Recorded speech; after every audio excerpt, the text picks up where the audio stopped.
Bronze and Modern Gods. I'm John. I am Richard. We're back to normal. I'm at home. You're home. We are back to our normal format this week by popular demand based on the view count from last week. We've got underrated books of the week. We've got viewer mail. Richard, you were going to say something about the format last week or lack thereof. I understand it may not have been as popular, but I really had a good time. We were hanging with our buds, John and Evan and Forrest, and just doing what we do when the cameras aren't running. So it's a good time. The people who liked it. Let me put it that way. And if you do like us, why don't you follow us on Facebook and Instagram at Bronze and Modern Gods, TikTok as well, if you do that tickety-tockety thing that people seem to be, those kids out there with their long hair, hula hoops, and rock and roll music. If you're on YouTube, hit like, hit subscribe, and leave us a review on your favorite podcast platform, because this week we're talking about the hot book of the week. Richard, what is it? You caught me with the show notes not showing. The hot book of this week is X-Men 168, one of those sweet spot comics in the X-Men run. It's the first appearance of Madeline Pryor, one of the most frustrating characters in in Marvel. What do you mean? Very easy to follow, Richard. Oh my goodness! It's one of those, is she or is she not? And Scott was all it was difficult. Well, I don't know what's so hard to understand that Madeline Pryor is the clone of Jean Grey, created by Mr. Sinister, who later becomes the Goblin Queen, gives birth to Nathaniel Summers, who goes into the future, comes back as Cable. It's very linear. Oh man, it's okay. That explanation you can follow, but living it as the comics are coming out month by month and okay, is she Jean Grey? I mean, is she Phoenix? Is she not? That whole, it was all right. Painful. Did Chris know what he was doing when he created this character? Do you think he had a long-term plan for her, that she was going to be the Goblin Queen and all this? I don't either. I think he missed Jean Grey so much. He was like, I'll bring her back any way I can. And then he was like, oh crap, now I got to come up with a reason.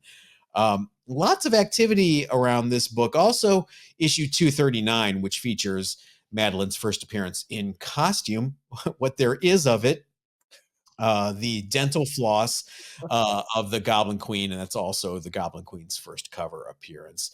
And in case you've been living under Krakatoa for the past couple of weeks, we're seeing all this activity thanks to the Goblin Queen's appearance in the new season of X-Men 97. Spoiler alert. Sorry, should have said that first. Have you watched it yet? Not yet. We got to do something about that, Richard. Stay tuned, everybody. But as far as X-Men 168, first of all, Paul Smith on the art. Love Paul Smith. Kind of from that Alex Toth, Jaime Hernandez, less is more type of art. But his hair, the hair he drew always bugged me. It looked like ribbon. Like, look at Kitty Pryde's hair here. It's like ribbons. Higher grade raws of this book are selling for about $15. The 90-day GPA average for a CGC 9.8 is $195. However, the most recent sale after all this activity was for $240. Yeah, that's probably in line with what I think its value is. First appearance of a character like the Goblin Queen. I just love Claremont's X-Men run. It was long and fruitful and full of interesting characters. So this is like I said, this is a sweet spot for me in his run. And even if it wasn't for the activity in X-Men 97, I still say this would be a good buy. I love Claremont's run for all the reasons that it irritated me as well. All the Claremont isms, like goddess, or the pain like I've never felt before, or I'm the best at what I do. What I do is a pretty bub. And when my other favorite, all the women, when they would say hello, it would be HULLO, like hello. Yeah. Well, it's endearing, you get. Is it? Becomes a part of the language between you and Claremont. I guess it is endearing since I'm talking about it. What are your favorite Claremontisms? Ach du lieber. What else? Oh man, there's so many, and of course now I'm blanking. But we can talk about Claremontisms all we want. But first, I want to remind everybody I ran into a bunch of members at WonderCon this week. Oh, awesome. Yeah, I'll talk about WonderCon in a second. But first, if you don't know what I'm talking about being a member, you could be a member here on YouTube for the cost of $2.99 a month, less than a Starbucks. Yep, yep, yep, yep, you can show your support and get perks as well. Exclusive live member only streams now on Thursday by, again, popular demand. Friday, people have lives. Go figure, Richard. I don't know what's wrong with these people. We moved it to Thursdays now, Thursday live member only streams, and we got a lot more people on there. Extra show and tell episodes on Wednesdays. And look, the scroll of members. You are special. Look at your name as it Awesome. flies by here. Shout outs to you. And if you want to join, just hit the button that says join, weirdly enough, next to the subscribe button here on YouTube. And let's talk about WonderCon. Okay. I went on Friday. Friday, sunny, windy, a little Mhm. chilly for California. That would be 62 degrees. Um, kind of dead. Really? We got parking at the Hilton Valet right there connected to the convention center, which rarely ever happens unless you're a guest. We didn't have to go park in the Disney lot or a faraway lot. We sauntered in. We saw a bunch of people from that watch us, and I got stopped many times. I saw our good buddy Mickey Swagglehouse was Yeah. there, and we had a little conversation about Dave Stevens. Dave Stevens, Dave Stevens, Dave Stevens. I would say that was the big thing happening at this convention. Every dealer, just about, just a little hyperbole, most dealers there had some sort of Dave Stevens on their wall. One dealer was really showing off. He had a whole row and a half of Dave Stevens that I took a picture and sent you when, and including like obscure books Mhm. like Alien Worlds 3D and things like that. So WonderCon, I don't know, was kind of dead. The dealers were willing to deal if you talked about it, but then I had dealers that just were completely inflexible. One guy, first of all, lots of local Southern California people. Although we had Harley Yee come out, I saw he had set up a man behind the red hood set up. So we had some out of towners, but mostly local people. And one guy I'd never seen before, he had some Golden Age and he had a Doll Man bondage cover that I did not have. Really just maybe a 2.0, the cover barely hanging on, split Mhm. along about 60% of it, just a mess. And he was asking $30 for it. And I said, I'm lowballing a little bit. I said, would you take 20 for it? And he goes, absolutely not. Okay, Okay. thank you. Here, I'm Go handed you. home with it then. I will hand you the book and walk away. I mean, it was like it Really? was Yeah. strangely counter aggressive. Mm. It was a mess. I wouldn't have paid $30 for that book, but I did get some stuff that we will show off now in a segment we call Show and Tell.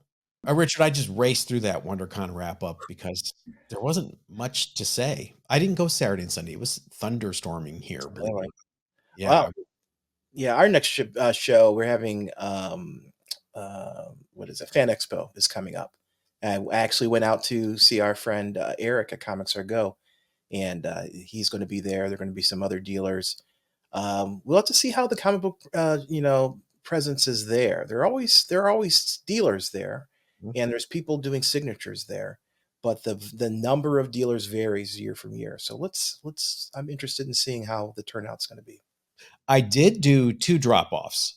I did a, CBCS drop-off, which was very easy. There was one person in line ahead of me. They were in the final row of the convention center, all the way at the back. Wow.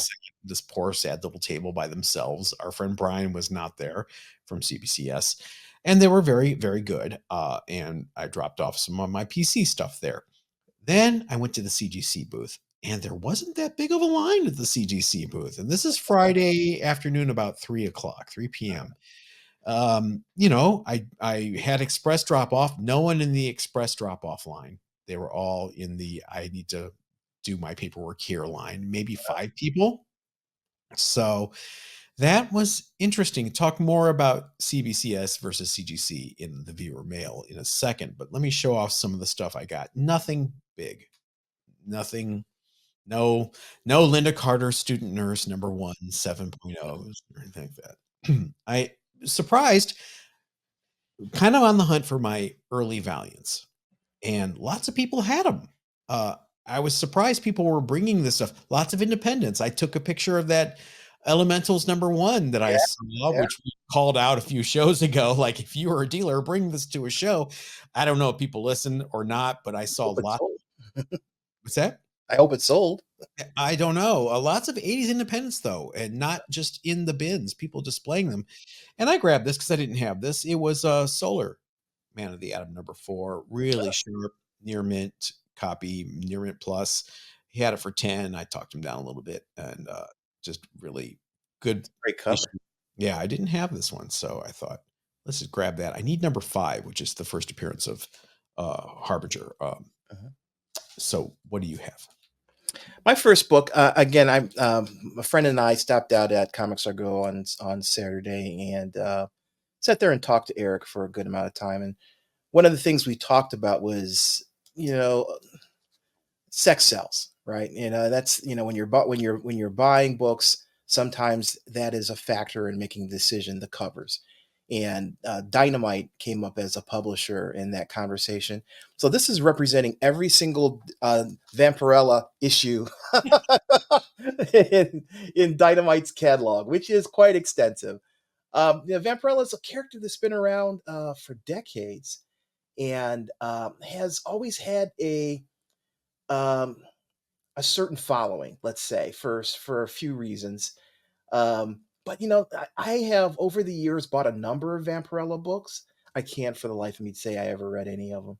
It is definitely one of those things where the cover attracts, and that's again one of the factors when you are stocking shelves in a comic book store and you have choices about what you're presenting. Sometimes a little bit of skin for those who can't see, who are listening to audio. The Vampire is running a really skimpy red and white bathing suit. It's the same suit she's worn since like 1972. Um, he really doesn't get out much in terms of shopping. Well, she has a really painful wedgie in this cover too. Yeah, she does. She sure does, and she's looking into a mirror. But like I said, it's indicative of a huge number of Vampirella books over the decades, and it's a successful book. I mean, Dynamite has been printing it for forever, and we will probably continue to print it for as long as there are boys. Yeah, yeah, you said you can't think of any reasons why people like Vampirella. Yeah. I see 2 or 3 right there, but that's a sexist comment from me. The next 3 books I'm gonna show are all related, and it's also a lesson, for me. Megaton number 4, Okay. beautiful. Yeah, that's a I buy beautiful. these, yeah, especially for that black cover.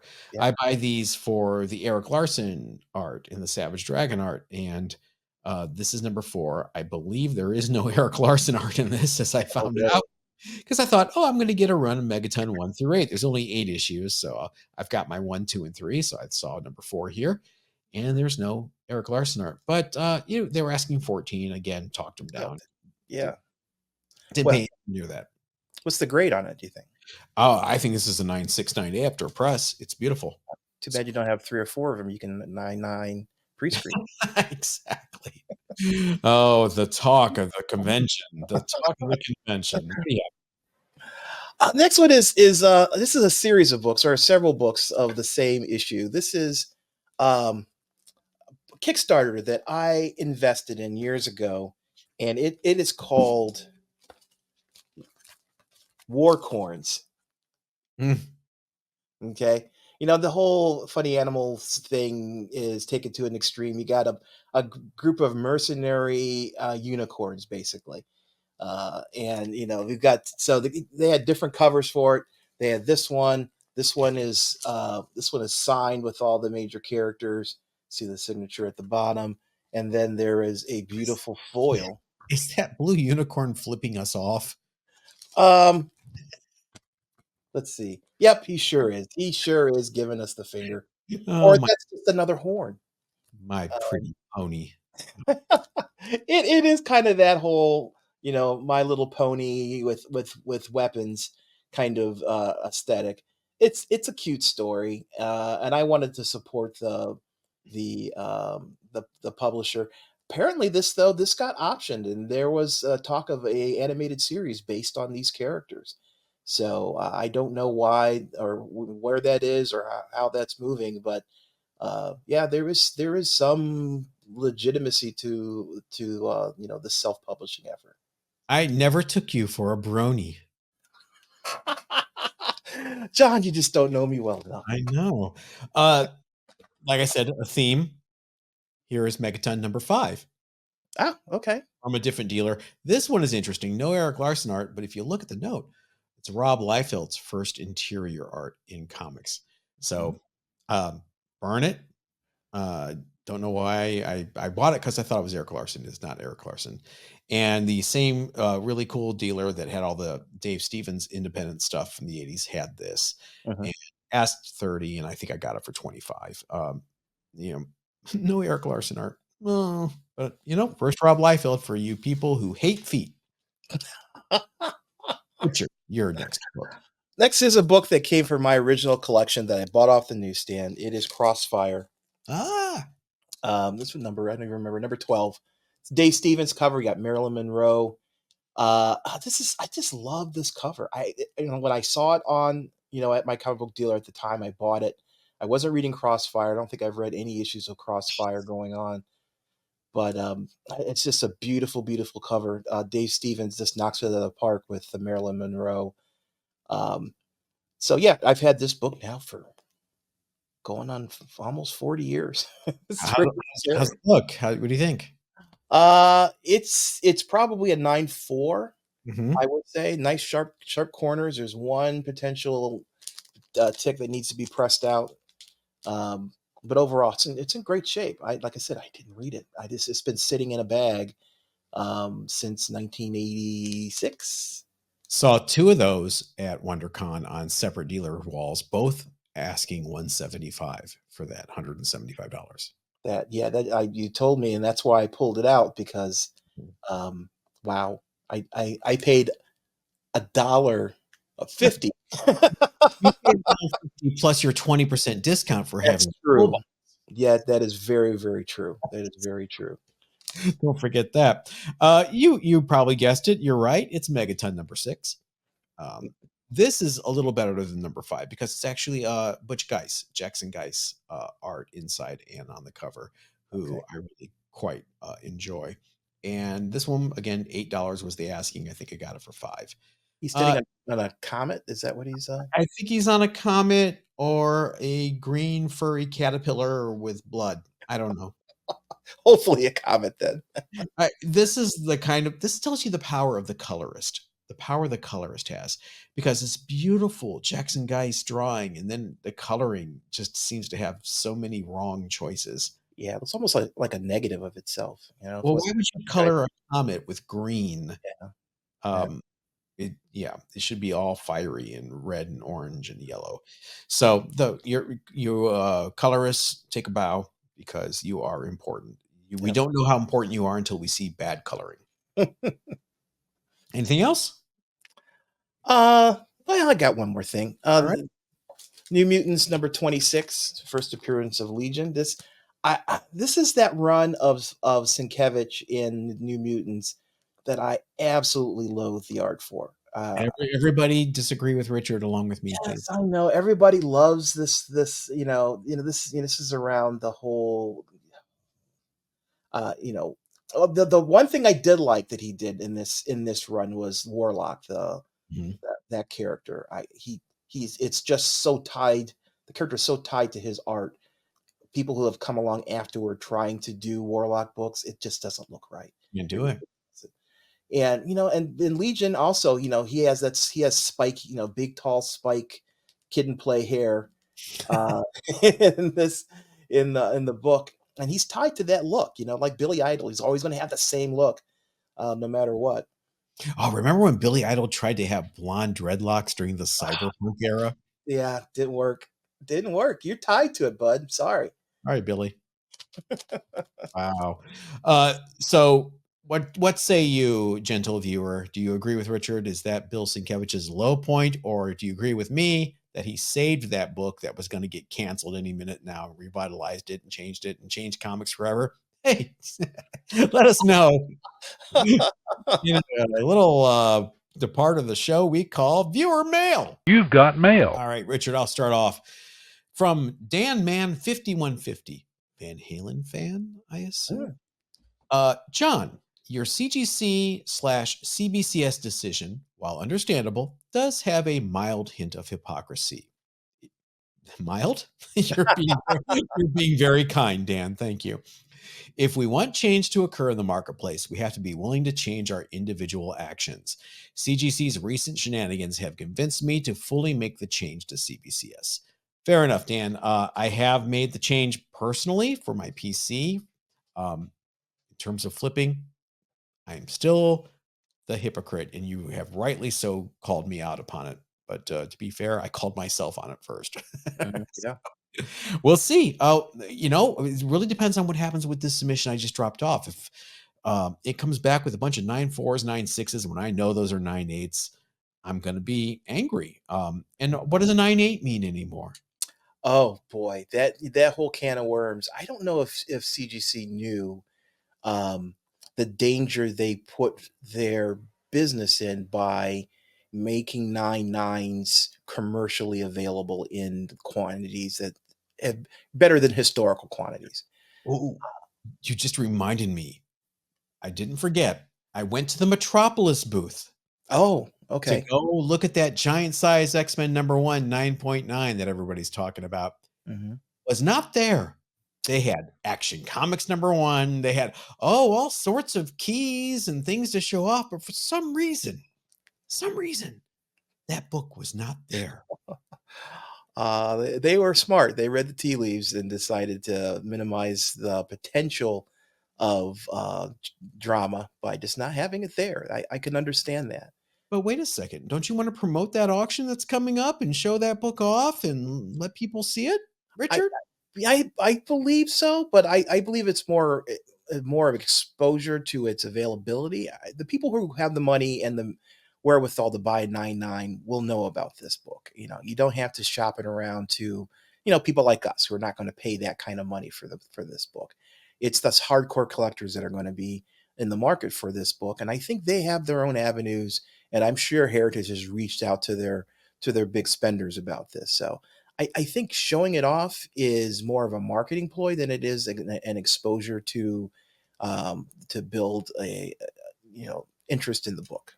But Richard, don't you want that marketing bump by having people with YouTube channels coming up and showing it and asking questions? You would if you were if you had confidence in it. I think this is an indication there was low confidence. Either that or the book wasn't available. I hate to build a conspiracy theory, but I yeah. don't.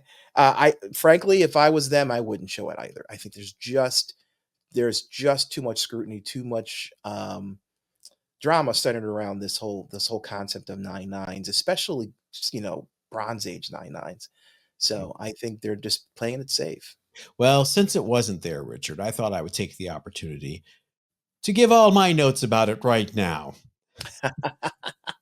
As you can see, if you are watching on YouTube, I have taken the liberty, along with every other friggin' YouTuber, it seems, to point out the many, many flaws of this 9.9. If you look at the spine itself, it's not a centered spine. I've seen much better centering on this book with 9.8s, 9.4s. Richard, my 9.4 was perfectly centered. Yeah. If you look at the top where the yellow circles are, that's where the book has been bent, either within the encapsulation process or something happened, got shaken book syndrome, who knows. If you look at the top right corner, it is slightly blunted. If you look at the bottom right corner, there are the interior pages peeking out. Why is that? Was it printed badly? Was it pressed badly? My point is this: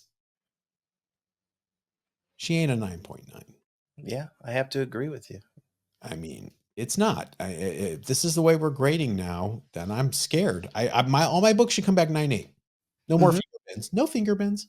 Right, and, and with that feeling, the value of 9/8 are gonna take a hit. If people don't feel the rarity that is, what has been the hallmark of 9/8 is out there, um, they're going to value those books, less. It's really a supply and demand, based on, perception. So, but Let's then again, CGC doesn't care. CGC makes their money off encapsulation. They don't make their money off the secondary market. So as long as people are willing to send their books to them and pay their $50, CGC is happy with the process. let's not forget, Richard. The problems here with CGC are just the latest in a line of many, many scandals that have plagued CGC since its inception. We've forgotten about the micro trimming scandal from a few Mhm. years ago. Swappity swap gate, swoopity swappy, uh, Acetate gate. acetate gate, stupid clear comics being given specific grades for marketing purposes from a company that is aptly named Bad Idea. So, this is just the latest. God, I'm going to go back to my email from Dan. You're right, Dan. I feel ashamed. Let's move on. What is your first Oh, piece of one thing before uh, we leave Dan, 5150 is also the model number for an IBM PC back in the day. you're So insane. sorry. That's always got me that they named their album 5150, and, yeah, that Well, always makes you know what the 5150 they're naming the album after means. mm. That's police code for a psychiatric hold. Oh, I That's why I didn't said you're crazy for ah, naming it 5150. Get it? you're so smart. Well, hey, it's what you get from watching Kurt Loder on MTV Music News as obsessively as a kid. All right, what is your first piece of viewer mail? My first piece is from, Warren Lincoln from our Bronze and Modern God, email. Hey, Warren. Hey, Warren. Just picked up Love and Rockets issues 2 through 44. Lots of second prints mixed in, but still a good read. Thanks for turning me on to a fantastic title. P.S. They are very high grade and only cost me $50. Congratulations. That's a great pickup. I'm glad you like it. It's just such an everyman story, and the characters are compelling, and the art is so clean and crisp. Jaime's art is so. Um, Beto's follow-up stories are always intriguing because they also have some very interesting characters, and his stuff always is on the edge of supernatural, and there's so many aspects to it. So it's just great books. If you haven't read Love and Rockets and you enjoy a good story, then please pick up either one of the collections, or like Warren, you can pick up a run with the exception of a couple books in that run that are expensive, for a reasonable amount of money. Excellent. If there was an issue 24 in there, good for you because Yeah. the iconic cover is expensive. My next piece of viewer mail comes to us from a viewer who saw the pressing video, comic book pressing 101 video from a few years ago, which still week in, week out is one of our most viewed videos. And Billy Bones 18 asks, can you leave the book in the press longer than 12 hours without detriment? Thinking of like 15 to 16 hours if I set everything up in my office. Billy, 12 hours is the minimum. You really ideally want to leave the book in a cold press for 24 hours. The longer you leave it in, the less chance of reversion. You're giving the book time to cool off and stay in that new state that you've pressed it into. I have left books in the press and gone to London for a week and back with no problem.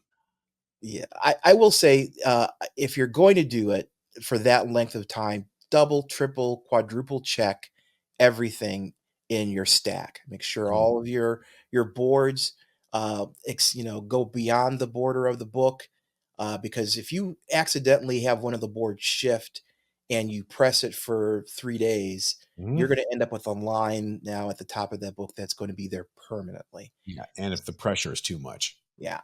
Yeah, so just be careful, and like anything, it's garbage in, garbage out. You verify the quality of your stack ahead of time, and you'll be rewarded at the end. And please use fresh SRP paper each time. Don't reuse your SRP paper. Yeah. All right, Richard, what is your next piece of viewer mail? Next one's a little bit long, but I just wanted to highlight it. It's from us from our email account from Justin McDowell, and it's about comic book furniture. Mm. You joked about Wise not wanting your comic book furniture in the middle of the living room, which mine definitely does not. But my wife loves my comic book chest. Uh, I had a local fine woodworker design and build me a beautiful piece that proudly sits in our living room. It's so nice to read and organize and watch TV together and not be banished to the Mojo Dojo, a Casa House, or cluttered closet. We like to call that the basement. Thank you. I was banished to the basement for quite some time. Hmm. It has enough storage to fit 6 short boxes and a glass display top that features some of my favorite issues. And yes, the rest of my big ugly collection is in a Dojo closet some elsewhere. It's the most expensive piece of furniture in the house, but the investment will easily last beyond my years. I just hope my son will enjoy collecting comics as he gets older. Kind of blows my mind that you can't just buy this kind of thing pre-designed. So many record consoles, shoe shelves, and home bars exist for niche hobbies, but no one mass market comic book case for sale anywhere. Oh, this is awesome. He included some photos of his cabinet, and it is absolutely beautiful. This is what happens when you have a craftsman do work. This is not something you can buy and at Walmart and put it together in an afternoon. There are people who do bespoke comic book furniture. There's a gentleman on Etsy who's selling a decent sized piece. He wants 4 grand for the start, and it's about the same size that you mentioned yours was. Turnaround time though seems to be quite long because it is a piece of quality furniture. It's not just a bunch of short boxes taped together. But it's beautiful. It's beautiful that you can take your hobby and incorporate it in your living space and get the buy-in from your spouse, and because it's a part of you. It's a part of who you are and your mindset. So the fact that it's a part of your living space is impressive. And I aspire to do the same. Um, but my wife will give me the stink eye if I even bring up the idea. I have my own spaces for my comics, but maybe one day when we get a new house, I can raise the issue then. I would love one of those. There's a couple guys on Instagram who I'm blanking on, sorry, that do these custom comic book drawers and cabinets. Uh, yeah, like you, I'm the next house. This one, I have my Mojo Dojo closet right here, and I'm quite Mhm. happy with it now. But the next house, a combination holds comic books, 6 short boxes of comics, and a cat litter box that's enclosed. I might joke with the new house is that I'm going to get a giant lazy Susan in the living room that I'm going to put my car on and just have it slowly spin. I've seen houses like that where people will take their Ferrari and Uh, that's the spot for it. And Beverly Hills. yeah, needless to say, my wife is nonplussed. No. My next piece of viewer mail comes from Justin Tribute. I hope I'm saying that right, Justin. And boy, this is right in my wheelhouse. Hello, gentlemen. Long time listener, first time question. I have always been a casual comic book collector, but in the last 5 years, I've been buying big key Silver Age books. I was wondering if you both could recommend a credit card that would give you the most bang for your buck when it comes to purchasing big key books, not only online, but also at your local LCS.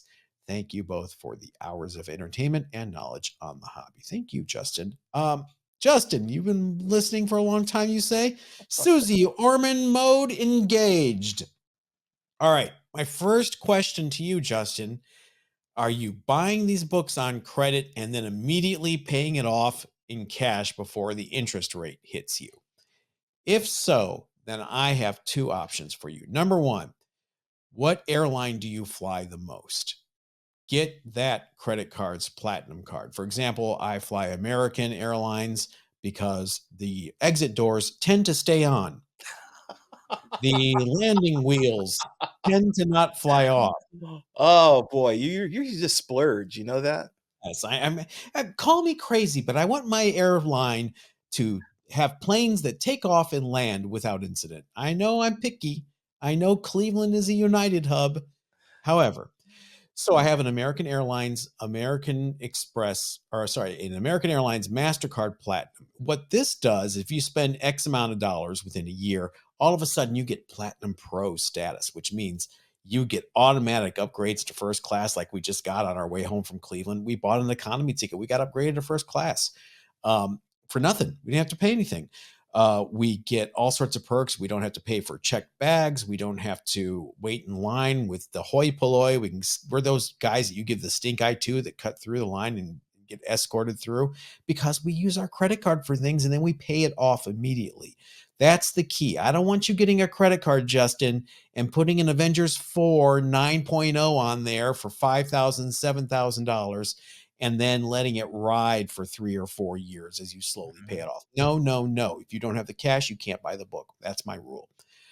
Richard, tell him the backup card, your beautiful platinum card that I recommended. Yeah, I have an American Express Platinum. I use it for a lot of things. I also have an airline card. Mine is not a platinum card. Mine is a United Chase card, and I will use Gross. it. I use it because you get those perks about boarding. But for everything else, I really like the American Express card. If you are buying a piece of something with a warranty, they automatically add an extra year to the warranty. It's just If you rent a car, you never have to worry about getting slammed for a ding or anything like that because it will cover all that. right. You get automatically upgraded to Hilton's gold status, so you get all kinds of perks there. It's just a great card to have in general. I do agree with John. And it all make sure that you're not financing this purchase with the card. If you're just using the your balance to rack up points and paying it off, that's perfect. That's what you want to do. Um, Yeah, they're you wanna find a card that's gonna give you multiples per dollar that you spend in terms of points, and there's all kinds of incentives. I would recommend looking at some of the credit card sites, that aggregate different cards, and, Nerd wallet. NerdWallet's a great example, and take a look. If you're looking for a new card, also realize that, some of these cards will give you perks. If you spend so much money in the first 30 days, 90 days, they'll give you 150,000 points, which, is a great way. If you're going to spend that money buying that book, you can earn those points very quickly and turn them around. And, that equates to, in real money, $900. So it's a good way if you're willing to game the system. Now, I'm very cognizant that we sound really elitist and snobby because these platinum cards they do require a certain FICO score, a certain income level, and it's okay if you're not there. We're in our 50s, so we've taken a long time to get here. If you're younger, it's okay to build your credit using these, like a Capital One venture card that'll get you points as well. That's what we did. We didn't start out here. I mean, my FICO was horrible for years before I got Ormanized. So don't think that we don't realize that when we make these recommendations. We're not that clueless at this point. All right. Hopefully, Richard, what is your last piece of viewer mail? My last piece is from Paul S1116. He says, "Hey guys, sorry I missed the show. The Killing Joke Harley is actually a variant of to number 21 of the current series. He's talking about I showed off a Killing Joke Spanish variant that had Harley Quinn on the cover instead of the Joker. It was probably mentioned in the live stream already, but definitely a good companion piece to the Killing Joke. Yeah, it's an interesting. I wish I had the forethought to actually pull the cover so that I could show it again. But if you know the Killing Joke cover, it's Joker with his camera smiling after he just shot Barbara. Mhm. Yeah, it's pretty gruesome comic. But instead of the Joker, it's Harley Quinn, and it was an interesting variant. I had never seen something like that before, so I bought it just as a curiosity. I don't think it has any significant value, but um, thank you, Paul, for giving us some background. And that was featured on a members only live stream. So if you were a member, you would have seen that. Uh, talking about being older, having more insurance, as Kathy Bates says, and fried green tomatoes. That means we're old farts. Let's go back to 1984 for the old fart rule.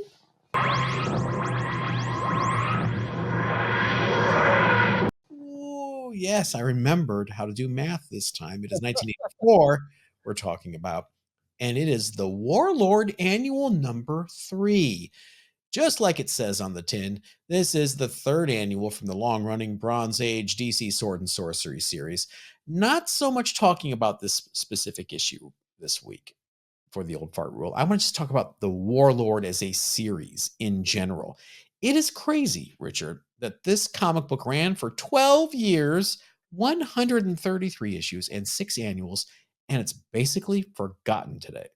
Somebody was reading it. Somebody read it enough that it got, it continued to be printed for 12 years. I never read this book. I remember seeing it in dollar bins, but it wasn't, I wasn't a big sword and sorcery kind of guy. And of the little that I was Conan. This was created, written, and drawn by Mike Grell, who you love on the Legion. Yep. Then it was handed off to some heavy hitters like Dan Jurgens started on this book. Michael Fleischer wrote it for a while, Carrie Burkett, Jan Duursema. I mean, this is really a well-crafted sword and sorcery funny book. Like you said, it must have been a strong seller on the newsstand because after Mike Grell left, I never touched it again. I did read it when Grell was doing it. It was, again, one of those comics that, all right, I bought everything else that was out this week. There's no Charltons. I Uh, guess by the Warlord. Didn't hurt that, he's basically naked. So I was down with that. Uh, as far as Warlord as a series goes, the only recorded GPA sale for a CGC 9.8 for Warlord number 1 was for $225 back in May of 2020 at the height of the comic boom. uh-huh. As far as annual number 3 that we're showing here, you can grab a decent copy of this if you really want it. It's on eBay for a whopping 99 cents, several copies. Again, dollar bin fodder. I went that WonderCon. I didn't see any Warlords. I don't think anybody bothers to bring that stuff. I don't think they bother to bring dollar bins anymore to conventions like that. They got to pay that booth space. Right. So, any of you read Warlord? Let us know in the comments as we head over to the underrated books of the week. Richard, take it away. My underrated book this week is Teenage Mutant Ninja Turtles number 100, specifically the Mike Vasquez variant of this cover. This is, for those who are listening, it's a white cover with a hand drawn turtle sitting, relaxing in a chair with a drink and a woman coming to serve him. It is actually from Turtle Mania number 1, which is a book put out in 1986. That book had 3,000 print run for the white cover. The real star of the show, though, is they did 10 gold covers Mm. with that are signed by Kevin Eastman and also have a sketch on the back of the book. And there are only 10 of those books that exist. There's also a limited number of 100 books as well. And so that was the original run back in '86, gold, silver, and this white cover. This homage cover is for issue 100, obviously a milestone for the turtles um, in this print. And it only had a print run of 400 for this particular variant. And the variant's like, again, it's an homage to that original cover. It looks very, very similar. The girl is a little different. The woman on the cover is a little bit different. But it's a great homage to that original cover. You can get raws for this book on eBay for $40. The funny thing is, this book came out. Oh boy, I forget to look at the exact year, but it had to have been 2020 or 2019. It's been out for a bit, but I always there are certain. I'm going to give you one of my hidey holes here, one of my honey holes. There's certain, dealers on the internet that seem to have stock that people just don't frequent. One of those stores is a place called Sad Lemon Comics, Mhm. sadlemoncomics.com. They're a great place. They're a European. They're in the UK. So you have to pay the shipping, but according to their website, they still have stock in this book, and which I find to be fascinating. And they want 15 pounds for this book, which is, in line with what people are asking on eBay. And, you get potentially a brand new, unopened, unread book. So I think it's great. It's a great book because of its significance in being the 100th issue, but it's also a great book if you're looking for a book for Kevin Eastman to sign. I think this is a great candidate for that because you can talk to him about the story behind the book and have a conversation with him and walk away with not only a signed book but the memory of that conversation. I think it's a great thing to pick up, especially for that price, for 40 bucks or 15 pounds. I think it's a great book to pick up, had to have in your collection. I when this came out, I bought 3 or 4, I can't remember, and I still have some. I wish I had remembered to pull it for but John is going to put the cover on the screen. Great, Yeah, great book. I just did the cart to see what shipping would be from, the UK, and it's $25 £25 total. Mhm. So you're probably looking at like 32 $33 with the exchange rate right now. Yeah, All maximize if you're going to spend 15 pounds in for a pound and for a penny, right? Buy 2 copies. Yeah. You're reducing or spreading out that shipping cost, and if nothing else, sell a copy on eBay. Or use your miles that you got from your new credit card and fly over to London and pick it up in person and save on the shipping. My underrated book this week, going back to the Warlord, it is, surprise, first issue special number 8, the first appearance of the Warlord by Mike Grell. Mike Grell. And why does he know what guys like me want? Some people are just psychic, maybe. Cosmic Boy's new costume, Grimbor, the bondage S&M dungeon master. What's going on with my grill? Star Slayer. Scantily clad people running around a lost land filled with magic dinosaurs and swords. What's not to love, Richard? He knows his audience. You got to give it to him. As we said earlier, this launched the Warlord into his own 133 issue run. However, just that title seems to be forgotten now, unlike other contemporary DC Bronze Age stuff like Jonah Hex, Mhm. Weird War Tales. People buy those books still. They still have like strong followings. Right. Yet, poor Warlord, you just never hear about this title. However, a CGC 9.8 of first issue special number 8 sold in July 2021. Height of the boom, I know, but it was sold for $1,600. Wow. And timely, there is a CGC 9.9 of this book that sold in February 2016 Oh, okay. for $5,000. Now, is that a true 9.9 using air quotes around the word true? Yeah, that's the good question. I mean, it's. I hope CGC sees the damage that's been done because we're questioning these grades and the validity of these grades. And yeah, in a perfect world for CGC, their word would be gospel, and there would be no argument or thought of questioning what they laid down. Shout out childhood me thanking Mike Grell for everything he did. Yeah, no, there was never a book that I read, and maybe that's why it doesn't have, the following it had because, eh, They, as they far were as out.